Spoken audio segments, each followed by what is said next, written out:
बूंद बूंद से सागर, कण कण से पहाड़, हाथ में हाथ से एकता, अक्षर अक्षर से कथा, धागे धागे से रस्सी, कोशिश कोशिश से जीत। आइए चले उस पगडंडी पर जो ले जाए हमें अपनी मंजिल के करीब। आपके सपनों को रोशनी दिखाता सुनिए बूंदे पॉडकास्ट पर पगडंडी, एक नई राह की ओर।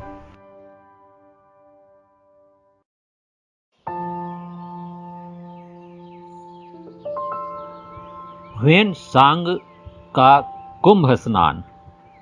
ह्वेनसांग एक चीनी भ्रमणकारी था, यानी कि चीनी यात्री था जो भारत भ्रमण आया हुआ था, और उस समय उसके काल में जो भारत की दशा और दिशाएं थी, स्थिति थी, उसका वर्णन उन्होंने किया है।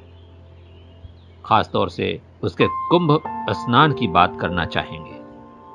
भारत की यात्रा करने वाले चीनी यात्रियों में ह्वेनसांग का बहुत महत्व है और बौद्ध दर्शन का ज्ञान पिपासु ये यात्री तकरीबन 629 ईस्वी के आसपास अपने देश से रवाना हुआ था और भारत यात्रा की समाप्ति उसने की थी 645 के आसपास, यानी कि 645 ईस्वी में चीन वापस लौट गया था।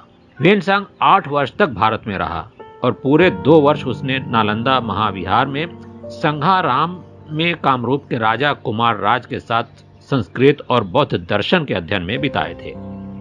हालांकि बौद्ध विद्वान ह्वेनसांग चीन लौटकर वहां बौद्ध दर्शन के व्यापक प्रचार प्रसार के लिए व्यग्र था, लेकिन कान्यकुब्ज यानी कि कन्नौज के महाराजा हर्ष शिलादित्य के आग्रह पर लगभग 18 राज्यों सहित वह भी प्रयाग पहुंचा था।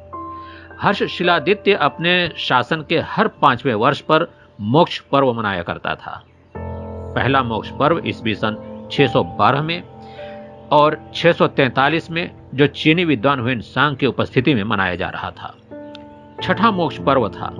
यह मोक्ष पर्व का उत्सव मकर संक्रांति यानी कि माघी को प्रारंभ होकर 75 दिन तक चला था। हर्ष शिलादित्य मोक्ष पर्व पर संपूर्ण राजकोष दान कर दिया करते थे। इस तरह ह्वेनसांग की उपस्थिति में राजकोष छठी बार पूरे तरह से खाली हो गया था।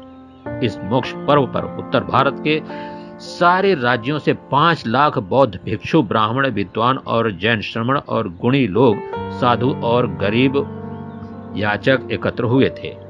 प्रयाग में मकर संक्रांति के दिन प्रारंभ होने वाले मोक्ष पर्व की व्यवस्था के संबंध में चीनी यात्री ह्वेनसांग ने लिखा है, सम्राट शिलादित्य के निर्देशानुसार प्रयाग में संगम पर बांस के डंडों से घिरवाकर एक वर्गाकार अहाता बनाया गया जो 1000 फुट लंबा और उतना ही चौड़ा था।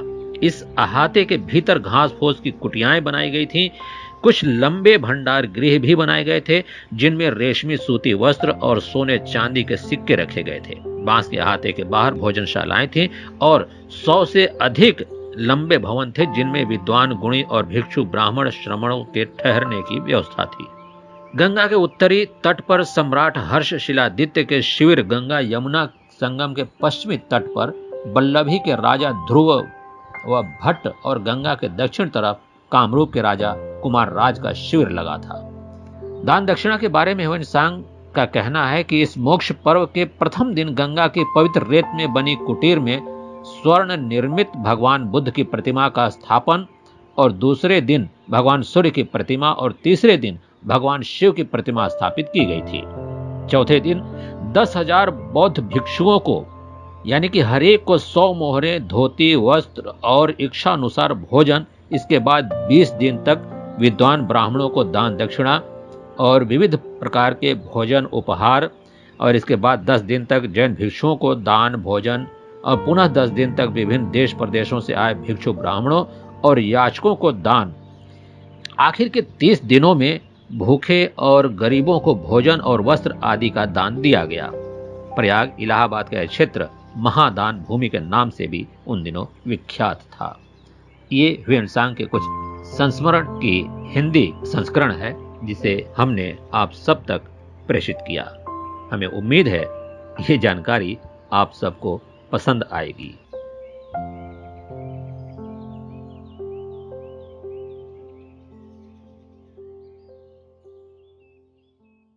गर्मी की छुट्टियां और बच्चों का शोर मैंने सोचा इनको समर कैंप में डाल दूं, पर फुटबॉल, डांसिंग, सिंगिंग ये सब तो बच्चे घर में ही सारा दिन करते रहते हैं, तो और क्या। अरे पेंसिल ड्राइंग मेड इजी के बारे में नहीं सुना? ये एक ऐसा प्रोग्राम है जिससे बच्चे ऑनलाइन पेंसिल ड्राइंग बनाना सीख सकते हैं, वो भी बिल्कुल आसानी से। ड्राइंग्स ऐसी जैसे असली हो, बस आपको सिर्फ पेंसिल और कागज चाहिए। और तो और ये आपको सिखाएंगे international renowned artist Nolan Clark. ये प्रोग्राम मोबाइल, लैपटॉप या डेस्कटॉप पर भी सीख सकते हैं। तो सोच क्या रही हैं? अपने बच्चों और अपनी कल्पनाओं को दी नई उड़ान। डिस्क्रिप्शन में दिए लिंक पर अभी क्लिक करें और इस प्रोग्राम को डिस्काउंटेड प्राइस पर एनरोल करें।